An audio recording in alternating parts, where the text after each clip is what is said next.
power struggle between us, I guess you would say. There was a little bit of a fight that broke out between us. I wanted to go off and do my own thing, and he wanted me to do what he did. Bob Ross built a world of calm, color, and comfort. But in 2025, his son Steve is pulling back the curtain on a truth far more turbulent. Behind those soothing brushstrokes lies a legacy marked by betrayal, ownership battles, and a family story the public was never meant to hear. As Steve steps forward with new revelations, the charming TV myth begins to crack, revealing the real cost of being tied to a painting legend.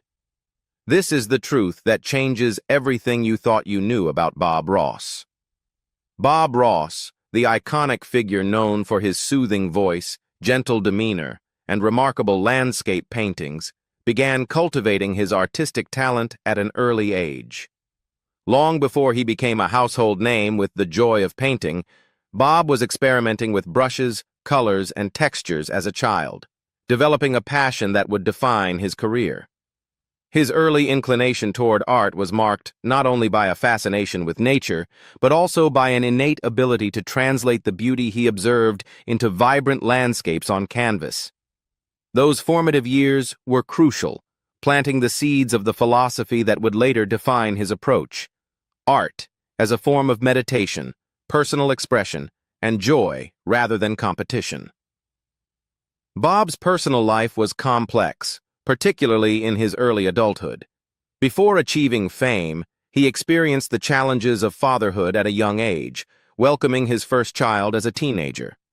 While details of his early parenting years remain private, this early experience undoubtedly shaped his understanding of responsibility, patience, and empathy, qualities that would later emerge in both his teaching style and his interactions with students on television. In the mid-1960s, Bob's life took a new turn with his marriage to Vivian Ridge. Together, they welcomed their son Steve on August 1, 1966. Steve became the second of Bob's children and would grow up immersed in a household where art was not just a profession, but a daily rhythm of life. The home environment reflected Bob's deep connection to creativity, as canvases, paint palettes, and the gentle smell of oils and turpentine were part of the everyday atmosphere. From an early age, Steve observed his father painting not only landscapes but also the philosophies embedded within each brushstroke. The encouragement to see potential in mistakes, to embrace imperfections, and to find joy in the process rather than just the final product. Steve's introduction to art was almost inevitable. He absorbed lessons not only from his father's techniques, but also from his approach to life. Bob's unique style emphasized accessibility, teaching that anyone could paint happy little trees or snow-capped mountains with minimal formal training. This ethos deeply influenced Steve, who would later describe the household as one where creativity was nurtured with patience and encouragement, rather than strict instruction. Remarkably, Steve showed artistic promise early on. By the age of 12, he sold his first painting, a milestone that mirrored his father's later philosophy of encouraging budding artists to find confidence in their abilities. This early achievement not only marked the beginning of Steve's own journey as a painter, but also reflected the supportive environment Bob fostered, blending artistic mentorship with parental encouragement. While many would assume that a child of the man who taught the world to paint happy little trees would naturally embrace the same path, Steve's relationship with painting and with his father's profession was far more complicated. Despite growing up surrounded by brushes, canvases, and the gentle hum of Bob's soothing voice, Steve resisted following in his father's footsteps for years, determined to forge his own identity apart from the world-famous legacy that loomed over him.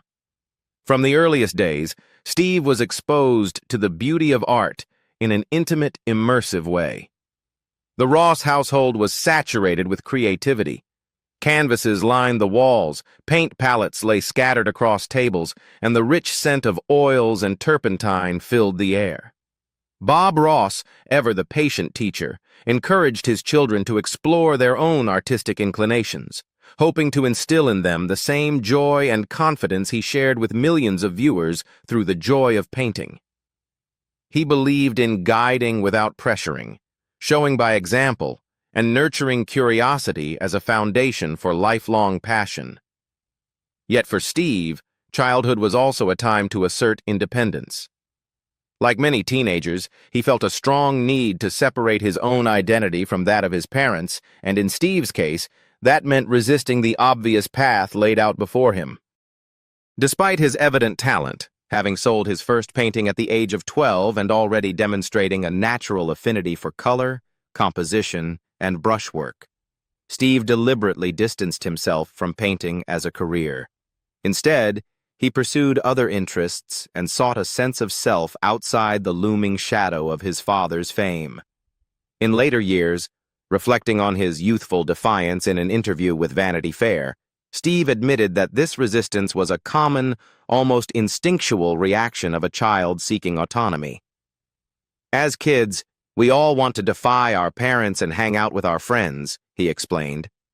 "But as we get older, we begin to understand that our parents are pushing us to be greater than themselves because they seek the best for us. Like all young kids who know little about this world, I thought I knew everything as a teenager, but had limited reference concerning what this world had to offer." His words reveal a profound understanding of the universal tension between parental guidance and youthful independence, a dynamic that is familiar to many, yet deeply personal in his case, given the public nature of his father's career. The emotional toll of these events was profound. Losing a parent is universally devastating, but the loss was compounded by the feeling of being excluded from protecting and honoring Bob's legacy. Steve, who had resisted following in his father's footsteps for years as a teenager, now confronted the irony of his situation. He could have had a meaningful role in preserving and expanding the Bob Ross brand, yet corporate maneuvering had locked him out entirely. It was a stark reminder that legacy is often as much a matter of legal structuring and corporate control as it is of talent, mentorship, and familial love. In 1995, tragedy struck son Steve when his father, Bob Ross, suddenly passed away. While his death marked the end of his personal guidance over the joy of painting empire, it also ignited a legal and familial storm that will haunt his family, especially his son Steve, for decades to come. Bob's passing occurred a mere 10 years after the establishment of Bob Ross Inc., BRI, the company he co-founded in 1985 as an equal partnership with his second wife, Jane Ross, and a married couple, Annette and Walt Kowalski. The business venture, initially intended to manage his instructional videos, paintings, and merchandise, would become a source of intense conflict after his death. The origins of this partnership trace back to 1982, when Annette Kowalski took one of Bob's painting classes. The meeting between the painter and the Kowalskis would eventually evolve into a professional partnership, blending Bob's creative vision with the Kowalskis' business acumen. Alongside Jane Ross, Bob's second wife, the group structured the company so that all four parties held equal shares. However, the balance of power shifted dramatically in 1992 with Jane's untimely death. Her shares were redistributed evenly among the remaining partners, Bob, Annette, and Walt. According to a Newsweek report at the time, this redistribution effectively reduced Bob Ross himself to a minority shareholder in the very company that controlled his own name and image, a surreal twist for a man whose likeness and art were his legacy. Bob's will and testament further complicated matters. He explicitly left the rights to his name and likeness to two people, his son Steve Ross and his older half-brother Jimmy Cox. On paper, this should have secured their ability to manage the Bob Ross brand and artistic estate. In practice, the reality was far more convoluted. The Kowalskis, leveraging the complexities of corporate law and the structure of BRI, successfully countered this arrangement. Through legal maneuvering and eventually a settlement with Jimmy Cox, they gained full control over the company, including all rights to Bob's name, image, and works. What had begun as a partnership rooted in mutual respect and shared business goals became, after Bob's death, a situation where the very people closest to him were effectively barred from exercising the rights he had intended to pass on.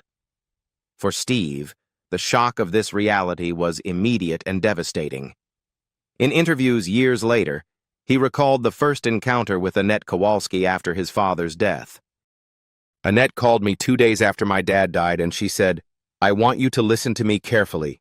Any Bob Ross art products, anything related to art or painting, you can never ever make those, distribute those, create a business around those. Nothing. But if you would like, you can do anything not painting or art-related that you want. You can do Bob Ross pickles, Bob Ross shoes, Bob Ross whatever. But you cannot put the Ross name on a painting or art-related product, period, for the rest of your life." The call, Steve later explained, felt like a final severing of the personal and professional ties to his father's legacy, delivered in the raw immediacy of grief. The legal battle that followed was complex and protracted. Over 2 decades after Bob's death, Steve filed a lawsuit seeking ownership rights to his father's name and likeness, aiming to reclaim what he believed was his rightful inheritance. The case drew public attention as an emblem of the broader tensions that can arise when corporate interests intersect with familial legacies. Steve's argument was straightforward yet compelling. As Bob Ross's son, he should have the ability to protect and profit from his father's artistic contributions, to continue the teaching philosophy and brand his father had worked to build. Yet despite the passage of time and the weight of emotional and moral argument, the legal system ultimately sided with Bob Ross, Inc. A judge ruled that the Kowalskis retained full control, leaving Steve without the rights to the name that had shaped both his family and his own childhood. Steve's frustration was compounded by practical considerations. While he had hoped to appeal the decision or negotiate at least the right to use his father's name for artistic endeavors, financial limitations made further legal action impossible. I didn't have the money to return to court," he told the Daily Beast, reflecting the harsh reality that legal battles over legacy often require resources far beyond what most families can muster, regardless of moral justification.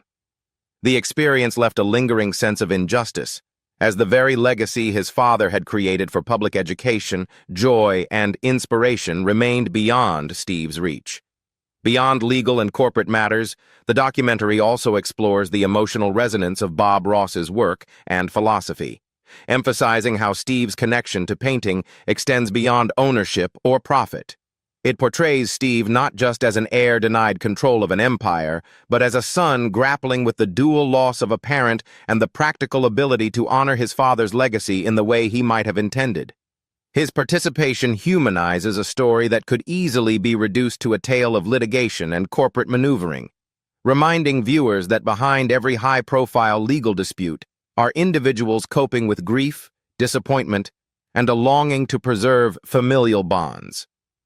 By contributing to the documentary, Steve also ensures that his father's legacy is framed not only in terms of television fame and artistic achievement, but also in terms of personal ethics, mentorship, and familial intention. The documentary emphasizes Bob's original vision: to share the joy of painting, to empower others, and to leave a lasting, positive mark on the world.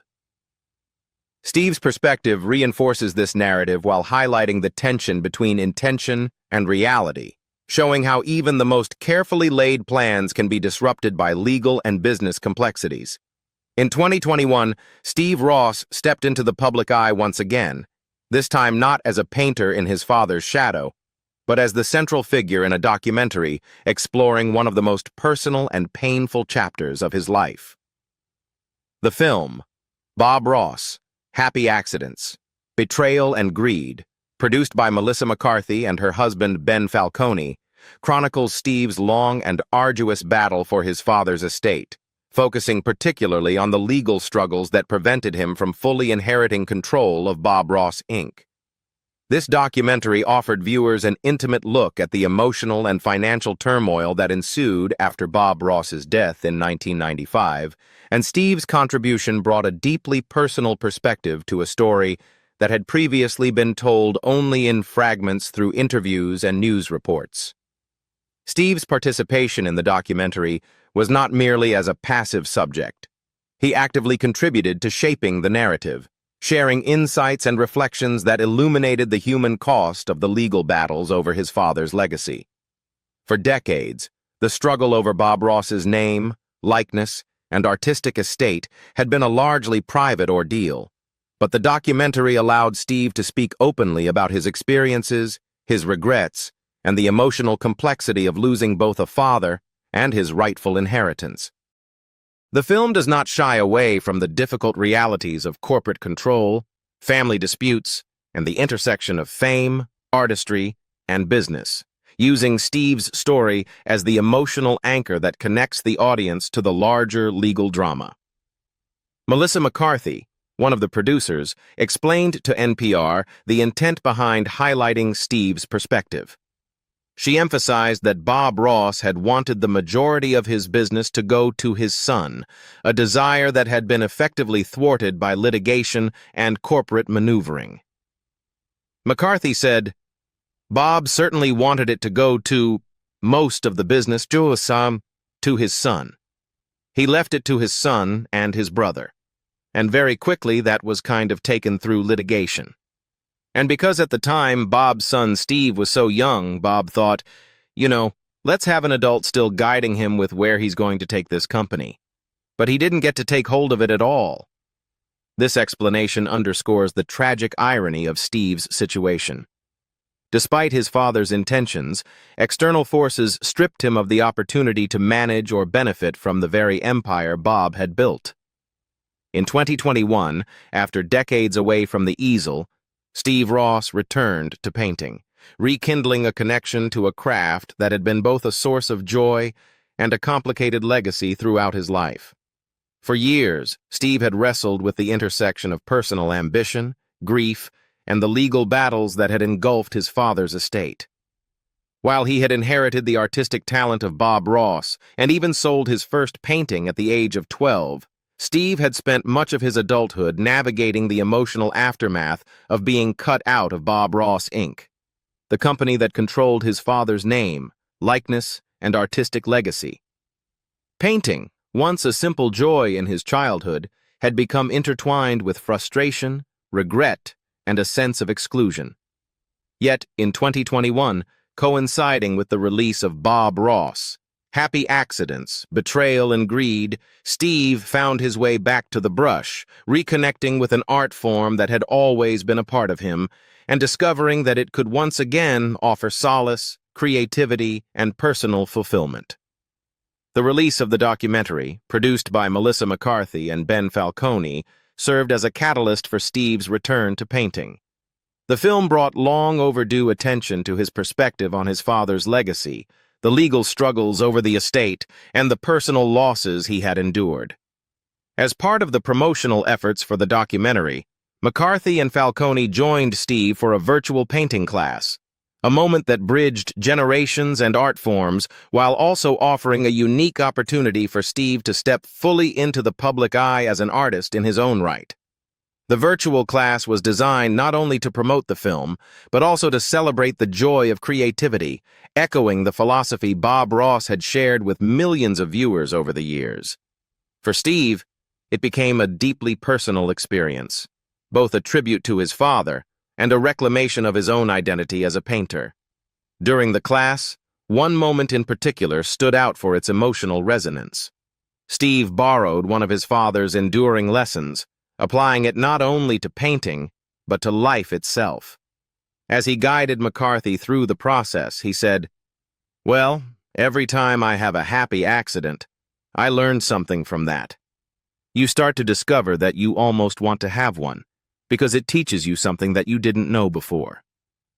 The statement, simple yet profound, captures the essence of the Ross philosophy, that mistakes are not failures, but opportunities for growth, discovery, and creative expression.